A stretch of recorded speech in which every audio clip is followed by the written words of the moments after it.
Once upon a time, some frogs thought life was just too free, so they asked for a king. Join us now for the frogs who wished for a king to discover what happens when you get exactly what you wish for. The frogs, bright green and plump with glowing golden eyes, lived in a sparkling pond filled with cool, clear water and buzzing dragonflies. They had so much freedom that they felt quite bored, constantly sighing and stretching their webbed feet. Day after day, they hoped for something exciting to happen, something to make their lives less dull and more thrilling. They spent their time just sitting on lily pads or squishy mud banks, wishing for a grand leader to guide them. "It's all so plain," croaked a small frog, his voice soft. "We need a king." They yearned for a government that would entertain them with pomp and royal displays, making them truly feel ruled. "No milk and water government for us," they declared in unison, a chorus of deep, froggy voices echoing across the water. They dreamt of a powerful king who would bring excitement and order to their peaceful, yet boring, lives. With great determination, they decided to send a special message to mighty Jupiter, the ruler of all the gods. They put all their hopes and wishes into their unique petition, asking him to send them a magnificent king. Far above, in the brilliant, fluffy white clouds, Jupiter, a majestic old man with a long, flowing white beard and a golden laurel wreath, looked down from his sky-blue toga. He watched the tiny, bright green frogs with a gentle, knowing smile. "These simple, foolish creatures," he rumbled with a chuckle that sounded like distant thunder. He understood their innocent desires, but also saw their lack of foresight. He decided to grant their wish in a way that would teach them a valuable lesson about leadership. With a mighty flick of his wrist, Jupiter reached down from the heavens and tossed something enormous towards the frog's pond. Down, down, down it fell, a massive dark brown log covered in moss and rough bark, plummeting towards the sparkling water.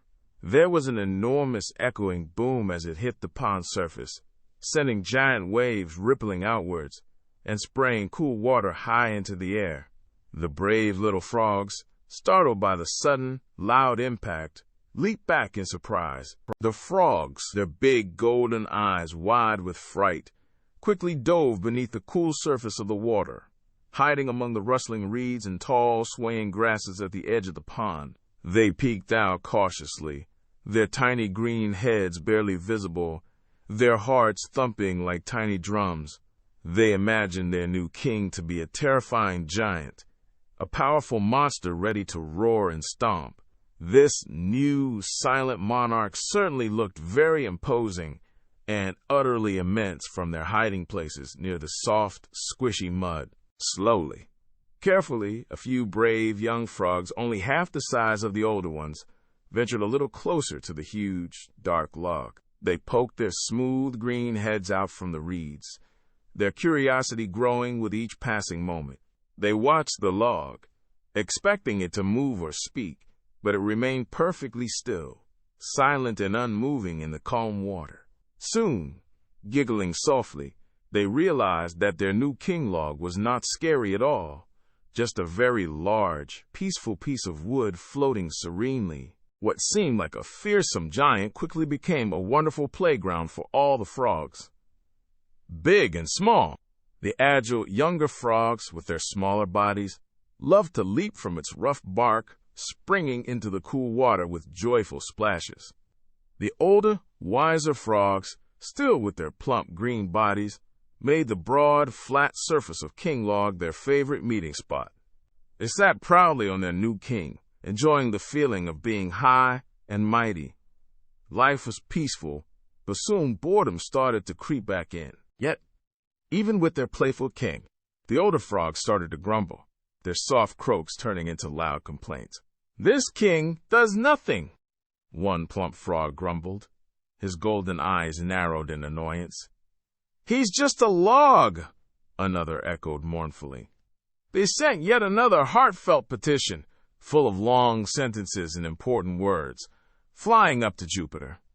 The frogs asked for a more active ruler, a king who would truly entertain them, and make them feel his royal presence. Jupiter, perched high above in the fluffy clouds, sighed with a mix of wisdom and disappointment as he saw the frogs' new petition. He understood their impatience, but knew they hadn't learned their lesson from the harmless king log. To truly teach these ungrateful frogs about the consequences of their endless desires, Jupiter decided to send them a very different kind of king. This time, his choice would be swift and unforgettable, a ruler who would make them truly appreciate what they had lost. With a silent swoop, a tall, elegant crane with long, stilt-like legs and a sharp, pointed orange beak descended from the sky. This new king, with his crown of striking red feathers, landed gracefully beside the pond, his shadow falling over the unsuspecting frogs. The frogs, initially charmed by his majestic appearance, soon discovered the crane was not a gentle ruler at all. With quick, deliberate movements, the great crane king began to gobble up the poor frogs, one after another, his long neck darting here and there. Panic spread like wildfire through the pond as the crane devoured their friends and family, making awful gobbling sounds. The remaining frogs, their bright green bodies now trembling with terror, hid amongst the murky reeds once more. Their joyful croaks turned into mournful pleas. "Oh, mighty Jupiter," they cried, their voices filled with desperate sadness and regret. "Please, take away this cruel tyrant before we are all destroyed." They realized with horror what a terrible mistake they had made in wishing for a different king. High above, Jupiter's voice boomed down from the heavens, firm and clear like a distant thunderclap. "How now?" he cried, his words echoing across the pond. "Are you not yet content, my little frogs? You have exactly what you asked for, a king who rules and makes his presence known," he continued, his tone wise and unyielding. "You have only yourselves to blame for your misfortunes, for you did not appreciate the peace you had." Jupiter gently reminded them that sometimes too much freedom can lead to unexpected trouble. The frogs, now quiet and much wiser, understood Jupiter's words perfectly. They learned that it's often best to be content with what you have, even if it seems a little plain, rather than wishing for something grander that might bring unexpected troubles. Sometimes, true freedom and happiness come from peace and simplicity, not from a flashy, powerful king. It's so important to be grateful for the good things in your life and to think carefully before you wish for changes. Ever dreamed of being the hero? Now you get to be the star. Your adventure starts at TalesMio. Visit talesmio.com now.